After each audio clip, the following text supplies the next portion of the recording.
Full-scale cyber war erupts in wake of Greek default. Pentagon takes on Khazarian mafia. July 13, 2015. Benjamin Fulford.net. The Greek default has triggered major cyber and information warfare that raged across the world last week.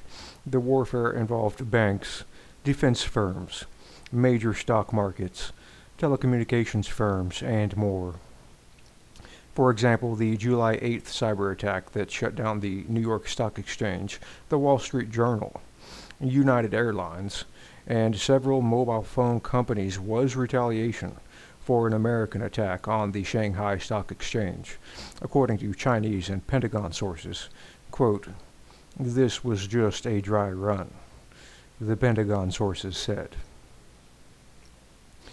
The Greek default essentially bankrupted the IMF, the European Central Bank, and the Federal Reserve Board, even though the officials of these agencies are still ignoring this elephant in their room and pretending it is not so. However, the reason they are ignoring a Greek no vote and threatening the Greek government with violence unless they loot Greece to save them is because they simply do not have the money needed to keep Greece or themselves going.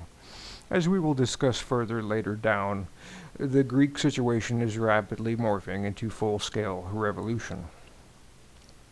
In any case, the bankruptcy of these institutions was followed by the formal $200 billion start of the BRICS Bank and BRICS Financial Stabilization Fund.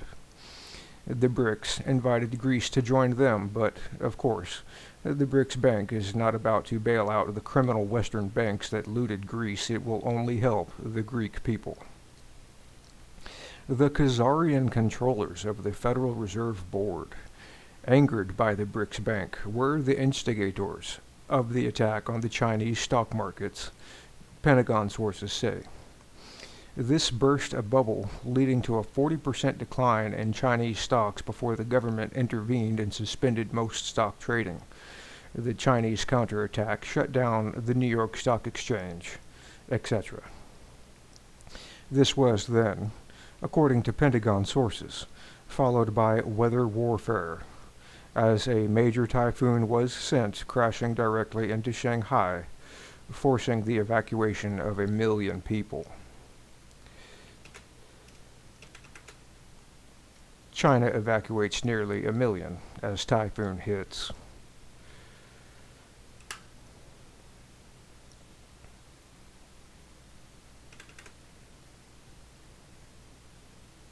The Pentagon summoned Khazarian House slave, acting President Obama, on Monday to tell him they have just upgraded SIC their military relations with Vietnam to a strategic level.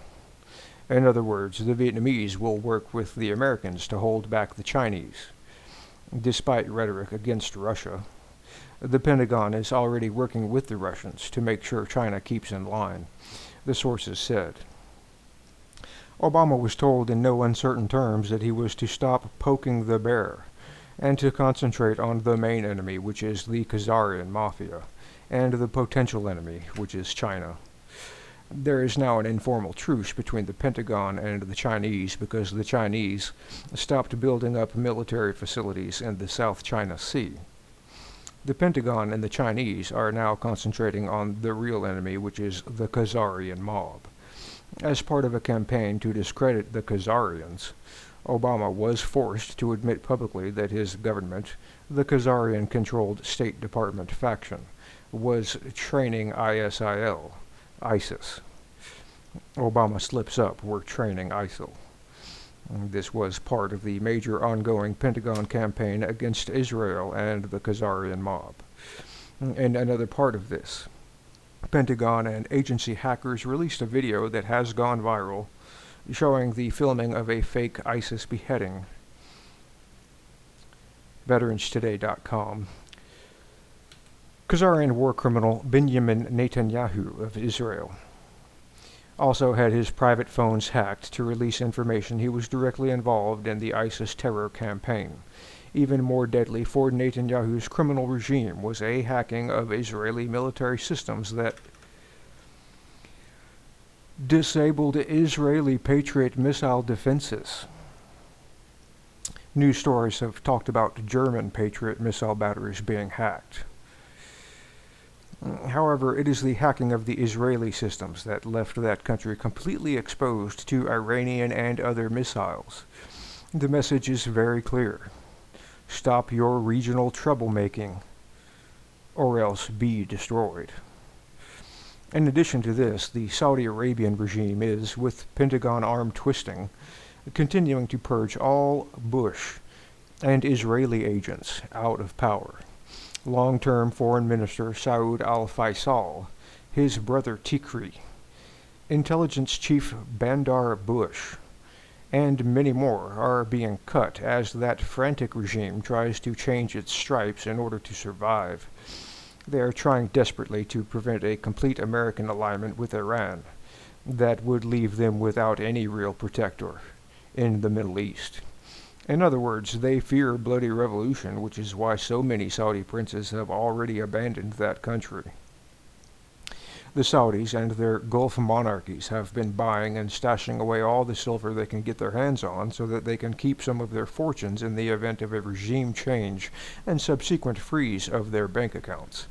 Here you can see a chart showing how oil is being converted into silver. ZeroHedge.com. Also, J.P. Morgan and Citibank have engaged in a massive selling of silver futures, i.e. silver paper, in order to drive down the price. The result has been that the paper price of silver has plunged, even as the U.S. Mint has run out of silver coins. ZeroHedge.com. In other words, these mega banks are losing the ability to use their supercomputers and to control the price of real world goods like silver. This move into commodities by the big Rockefeller and Bush banks comes as the Khazarian banking system faces unprecedented attack. Goldman Sachs, for example, has been exposed as a criminal organization by the Greek Debt Truth Commission. GreekDeathTruthCommission.org. Maria Lucia Fattorelli. This group has shown that Goldman Sachs and other banks fraudulently inflated Greek government debt numbers by doing such things as creating fake losses by hospitals. The fraudulent Greek debt is now being used as a tool to loot real Greek assets like islands, ports, utilities, etc. According to British MI5 intelligence, former Goldman Sachs employee and now European Central Bank Governor Mario Draghi was the mastermind behind this Greek looting plan. We can thus understand why former Greek Finance Minister Yanis Varoufakis would publicly refer to Goldman Sachs as a life-sucking vampire. Yanis Varoufakis on Rothschild's Goldman Sachs. The situation has become such that even if the entire Greek parliament and their families are threatened with death by the Khazarians, the latest opinion polls show close to 80% of the Greek people will not accept any failure by the Greek parliament to respect their no vote to the EU gangsters. Telegraph.co.uk. The Pentagon sources say the Greek drachmas are already in use,